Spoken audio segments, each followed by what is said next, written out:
I was messing with the colors. Sorry about that. So, here's my Think Tank mirrorless mover 10. I got my batteries in for the Ricoh GR3X. It's an APS-C, I say a photo camera. It does do video, but only 1080. But anyway, I got the batteries. As you can see, I got it all nice and neating in here. So I got my power bank cable. So I can use this for the power bank or from the battery charger, which I got. I got another one coming in the mail tomorrow. And what it is, it'll put 3 batteries in at one time and charge them all at the same time. Now, here's an idea that I like using. So I have 4 extra batteries plus the one in the camera, so I have a total of 5. These do not last long. I'm still looking for a dummy battery for this camera that I can hook up to the power bank. But this works just as good. I just plug this in and the camera doesn't lose any charge. It doesn't trickle down. But anyhow,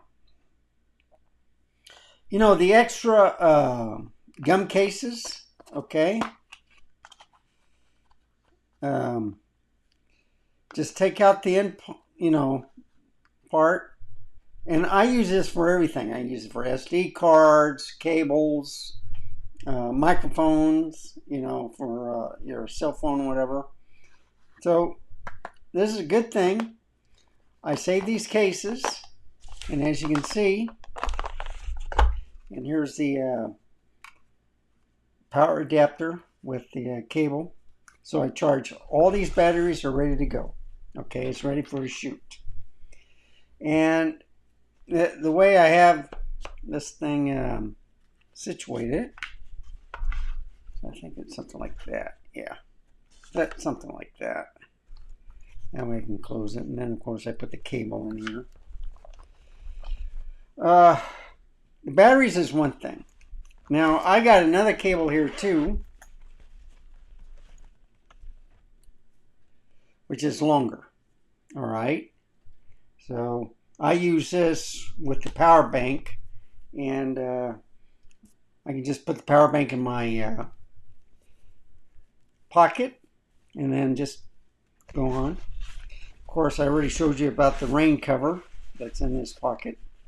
But, neat little thing, and I'll put this to the side, is I can take, see, I love this handle because, you can use it, but I'm always hitting something if I don't have this. So I ordered an EVF for this camera. And just to say, I was let down pretty much. Okay. I got the 40 millimeter to match this 40 millimeter. Nice little bag. 2 ways to let it in. I got a thumb or whatever on there. But you'll see a little box right here. That's the 40 millimeter. So box goes there. The 40, you're looking at the 40. So just put it on. And then you just turn it on.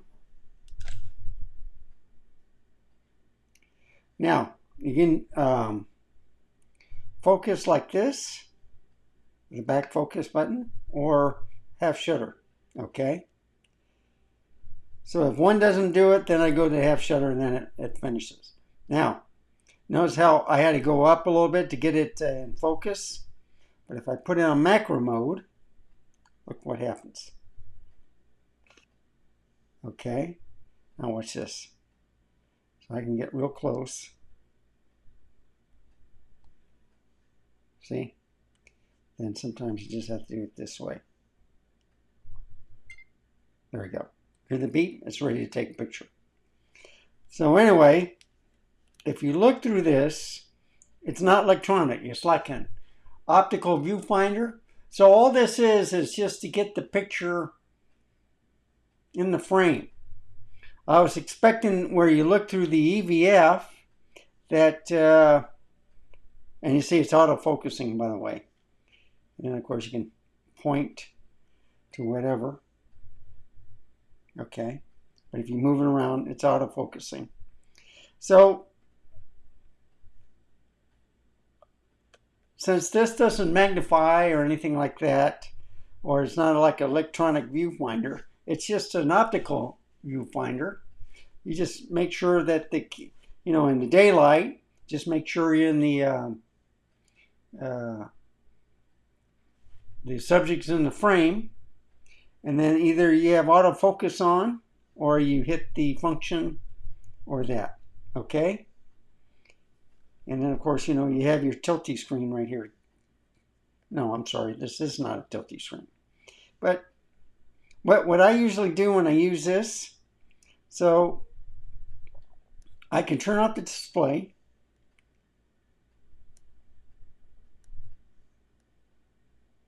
And then I can use this. Then I don't have to worry about, well, I just, you can point on here. And you can point and it'll take a shot too after it focuses. But that's the only thing is when you use this, I'm touching this and then it may get out of focus. So I think this is a waste of money right here, unfortunately. But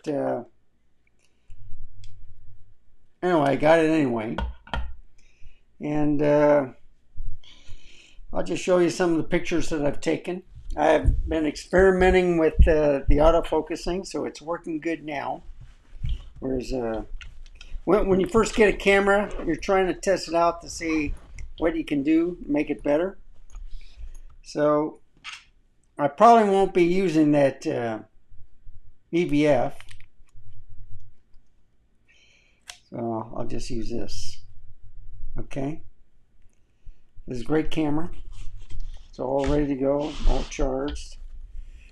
I still have some side pockets. I can put my SD cards, extra SD cards in there. But small bag, and this is my theme this week, is small digital cameras for traveling. Okay? Unless you got a family reunion or whatever, you can take your bigger equipment, but I'm going to be taking this and probably the RX100 Mark V. I've been looking at the Mark 7, but I don't know. I like the ZV-1 Mark II also, so I'll be taking those three. And I'll be taking the Q3. So all point and shoot cameras I'll take with me on my trip to go to Colorado. So I'm going to go back over here.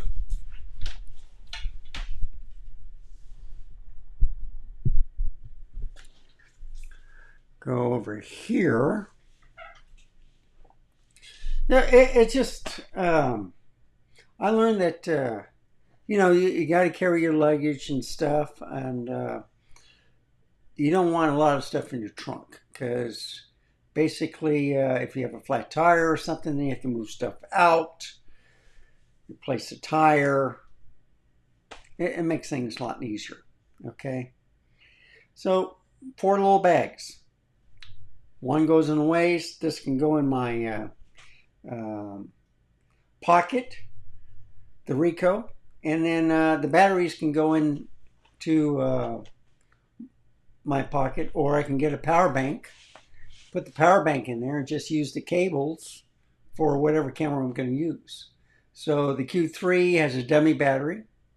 So does the ZV-1 Mark II and the RX100 Mark V. They all have dummy batteries. The only I don't have dummy batteries for that. So you just use the power bank. You keep the battery charged as long as possible, and then you start using the extra batteries. So anyhow, I'm going to show you some pictures. I'm I'm trying different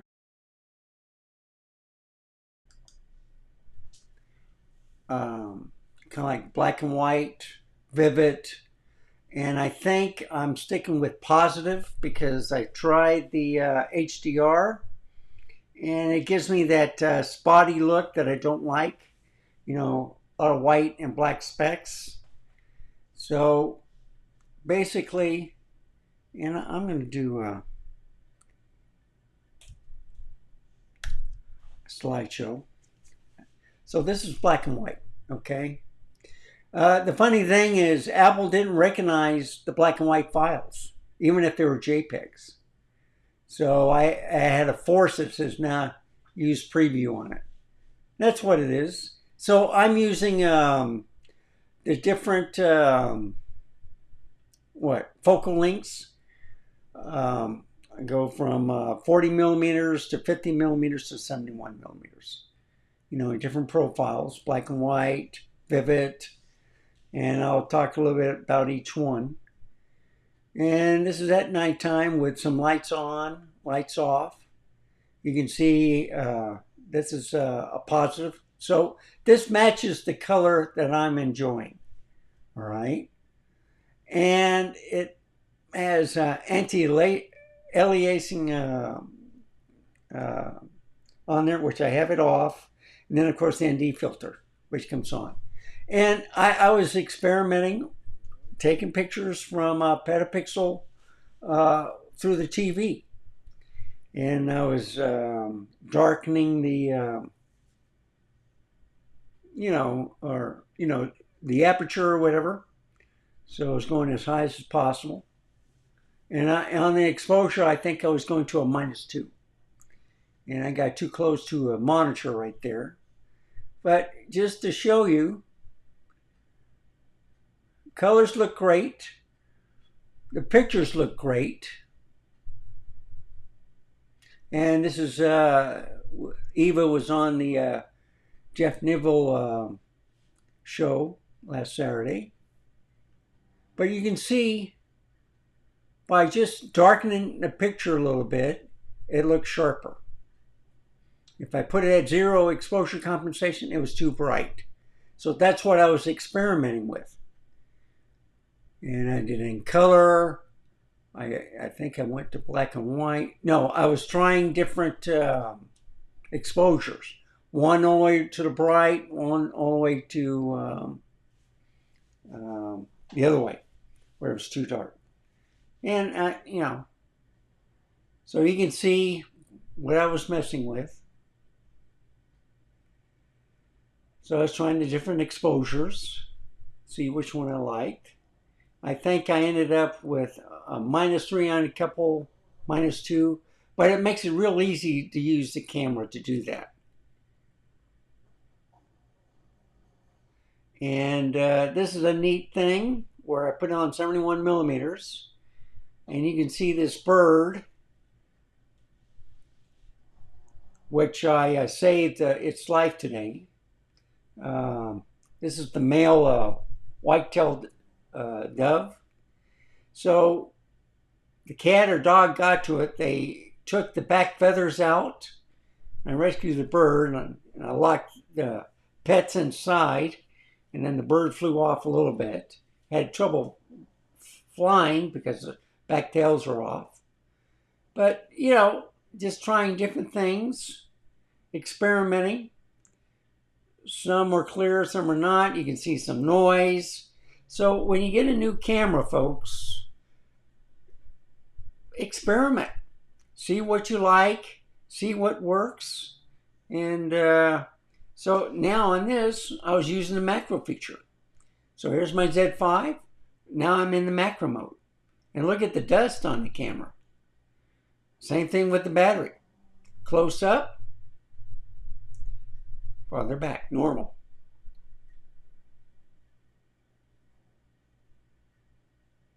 And of course there's the power adapter.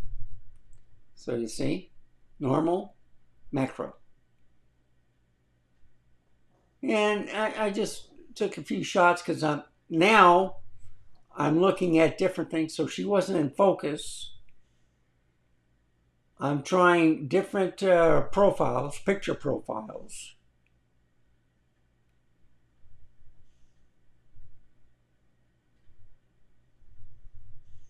And I think I chose positive to be the one I like best. So when she was sleeping, and see, this is the part I don't like, this HDR. And then, of course, this was the black and white, high contrast. See, HDR again. I don't like that. But I do like that. And that was the positive. I tried negative. This is the positive. This is what I decided to do. And basically, it's almost what you're seeing here. Only it looks better on the picture. If I go back to the picture,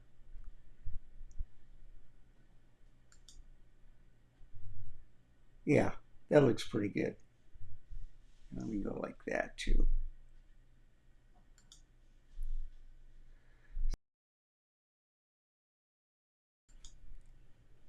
So anyway, I hope you enjoy this. Point and shoots are pretty good.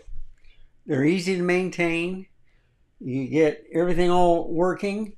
You don't have to carry a whole bunch. You can put them in a suitcase with your clothes and stuff. Simple. Just make sure you have storage. Make sure that your batteries are charged up. And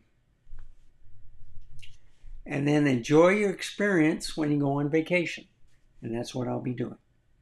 So I'll be taking a lot of pictures. I'm enjoying the month off in August since I'm retired, but I'm starting to travel again. And anyway, thank you for watching. Remember, stay safe, keep smiling, and I'll see you next time. Goodbye, folks. Have a wonderful day.